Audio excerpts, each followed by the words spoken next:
বাংলাদেশের বিপক্ষে বাবর আজমকে ওয়ানডে দল থেকে ছেঁটে ফেলায় এবার ক্ষিপ্ত হলেন পাকিস্তানের কিংবদন্তি ব্যাটার মোহাম্মদ ইউসুফ। বাবর আজমকে কেন হঠাৎ দল থেকে বাদ দেওয়া হলো তা নিয়ে কড়া প্রশ্ন তুলেছেন তিনি। পাকিস্তানের ক্রিকেট মহলে এখন একটাই আলোচনা যে পিসিবি আসলে ঠিক কি করতে চাইছে।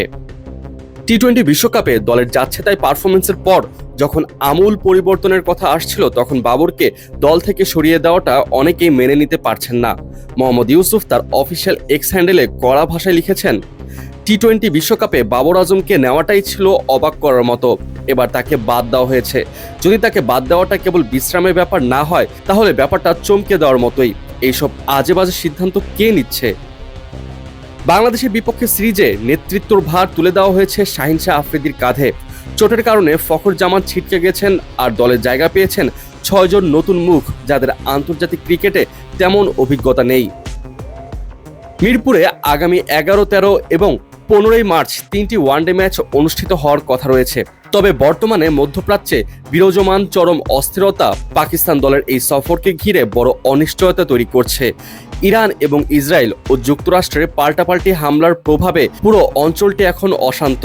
পাকিস্তানি সংবাদ মাধ্যম জিও সুপারের প্রতিবেদন বলছে যে ভ্রমণ নিয়ে কোনো বড় ঝুঁকি না থাকলে তবেই কেবল পাকিস্তান দল বাংলাদেশে আসবে। সবকিছু ঠিক থাকলে আগামী 8 মার্চ তাদের ঢাকায় নামার কথা ছিল, কিন্তু বৈশ্বিক পরিস্থিতির কারণে এখন প্রতিটি মুহূর্ত কাটছে চরম উৎকণ্ঠায়। সাবেক অধিনায়ক ও ক্রিকেট বিশ্লেষকরা মনে করছেন যে এমন অস্থির সময়ে দল ঘোষণা এবং সফরের সিদ্ধান্তগুলো আরও ভেবেচিন্তে নেওয়া উচিত ছিল। পিসিবির একের পর এক হটকারী সিদ্ধান্ত পাকিস্তানের ক্রিকেটের ভিত নড়বড় করে দিচ্ছে বলে অনেকেরই ধারণা। বাংলাদেশের মাটিতে বাবর ও ফখরহীন এই তরুণ দল কতটা লড়াই করতে পারবে তা নিয়ে অনেকেই সংশয় প্রকাশ করছে। বলা যায় মাঠের লড়াই শুরুর আগেই পাকিস্তান ক্রিকেট বোর্ড এক কঠিন গোলকধাঁধায় আটকে পড়েছে।